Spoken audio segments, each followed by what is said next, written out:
Saudi আরবে বসবাসরত বাংলাদেশি প্রবাসী এবং তাদের নিয়োগকর্তাদের কফিল বা কোম্পানি জন্য সৌদি মানবসম্পদ ও সামাজিক উন্নয়ন মন্ত্রণালয় এবং দেশটির ডিজিটাল প্ল্যাটফর্ম কিওয়া কিওয়া অত্যন্ত জরুরি ও গুরুত্বপূর্ণ কিছু নতুন নির্দেশনা জারি করেছে।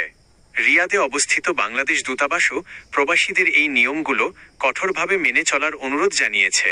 মূল নির্দেশনাগুলো নিচে তুলে ধরা হলো। ১. ওয়ার্ক পারমিট রুকসা আমাল নবায়নের বিশেষ সুযোগ ও শেষ সময়।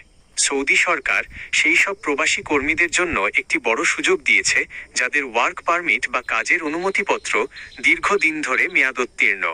নতুন নিয়ম: যাদের ওয়ার্ক পারমিট 12 মাসেরও বেশি সময় ধরে মেয়াদোত্তীর্ণ তারা এই সুযোগ পাবেন।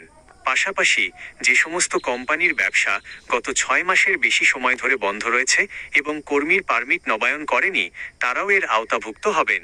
ডেডলাইন: এই সমস্ত বকেয়া ওয়ার্ক পারমিট ফি দ্রুত পরিশোধ করে পারমিট নবায়ন করতে হবে অথবা অন্য প্রতিষ্ঠানে কন্ট্রাক্ট ট্রান্সফার কাফালা করতে হবে। এই সুবিধা 31 ডিসেম্বর 2026 পর্যন্ত চালু থাকবে।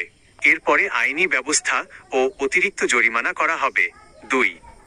পদত্যাগ ও নোটিশ পিরিয়ডে নতুন নিয়ম কিওয়া প্ল্যাটফর্ম। চাকরি পরিবর্তন বা পদত্যাগের ক্ষেত্রে কিওয়া প্ল্যাটফর্ম নতুন নিয়ম স্পষ্ট করেছে। কোনো কর্মী পদত্যাগপত্র জমা দেওয়ার পর 7 দিনের মধ্যে তা প্রত্যাহারের তুলে নেওয়ার সুযোগ পাবেন। এই 7 দিনের মধ্যে নিয়োগকর্তা বা কোম্পানি কর্মীর পদত্যাগপত্র জোরপূর্বক গ্রহণ করতে পারবে না কিংবা বিষয়টি ঝুলিয়ে রাখতে পারবে না। চাকরি ছাড়ার আগে নোটিশ পিরিয়ড কতদিন হবে তা কর্মী ও প্রতিষ্ঠানের চুক্তির শর্ত অনুযায়ী নির্ধারিত হবে। 3. ভিসার তথ্য সংশোধনে কঠোরতা। ভিসা সংক্রান্ত জটিলতা এড়াতে সৌদি কর্তৃপক্ষ জানিয়েছে, একবার কোনো ভিসা ইস্যু হয়ে গেলে তার ভেতরের কোনো তথ্য আর পরিবর্তন বা সংশোধন করা যাবে না।